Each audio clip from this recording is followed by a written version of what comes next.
We're talking about Prisma colors. You guys are going to be growing your blending skills with color pencils. You're going to practice techniques that create rich, warm, and cool hues by combining various color pencils. Using your colored pencil basics value scales worksheet, you guys are going to be practicing creating tints and tones of color. You will be practicing burnishing, which is creating an even distribution of color, free of harsh strokes or a liney quality. So use small circular motions when applying the pencil layers. Remember to do this lightly, as we do not want any wax buildup as you use the Prisma colors. We will start our value scale with the center color, which will be your hue. Remember, the real secret is most people tend to press really hard in the beginning and get too much wax on the paper. This limits the number of layers that we can apply, and as a result, your color is not as dimensional. So apply your layers lightly using small circles. Using a light, tiny circular motion, the pencils allow for many layers while creating dimensional color at the same time. Remember, color pencil is wax mixed with pigment. The paper will only take so much wax before the colors just slide around. Using my knowledge of even distribution of color, I'm going to work on the light value side of my value scale. I'm first going to apply both types of green that I used in my hue across my 3 squares. I'm going to very lightly layer both greens before adding any white to make my light values.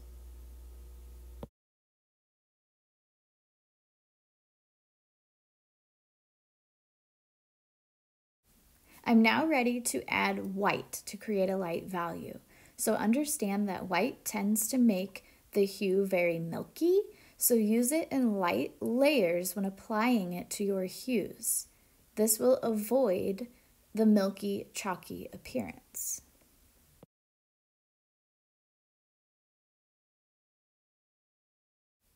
After creating my light values, I like to go back with my original hue over top of my white layers.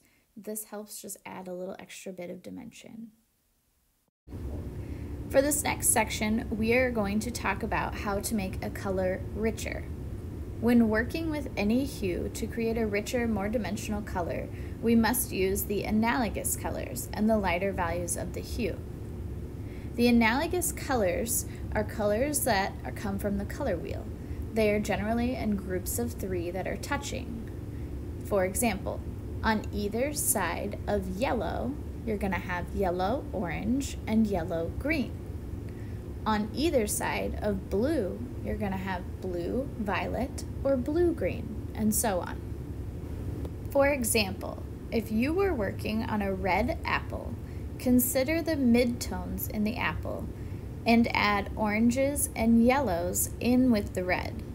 In the highlight, consider pink and peach for the highlighted area instead of white, as we have learned that white can make things chalky.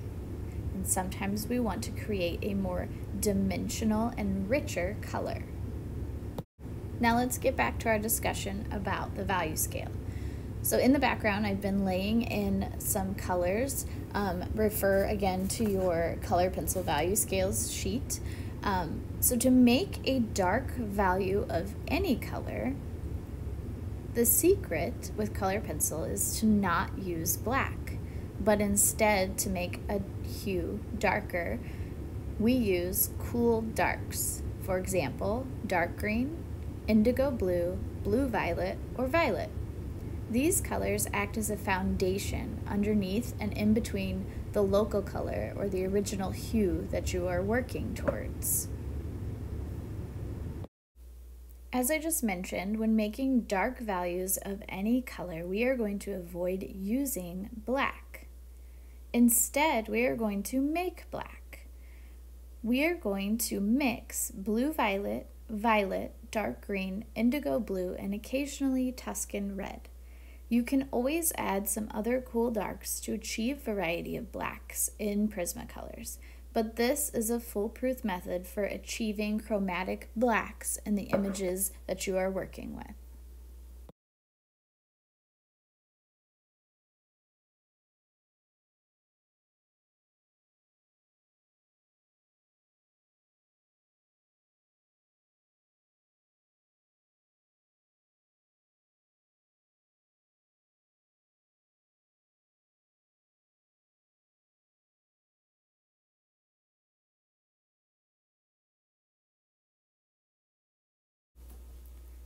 As I finish my value scale, I'm going to apply my original hue colors. So I'm going to apply both greens across the value scale, just again to add a little more dimension. Once I finish, I'm going to make sure that each value is a step down from darkest to lightness. In order to do this, I might have to come back and add in some of those colors that apply dimension, and again go back over with my original logo colors, which are the greens that I am working with. Now that you have the tools to create a value scale, you can work through each of the other colors on your color value sheet.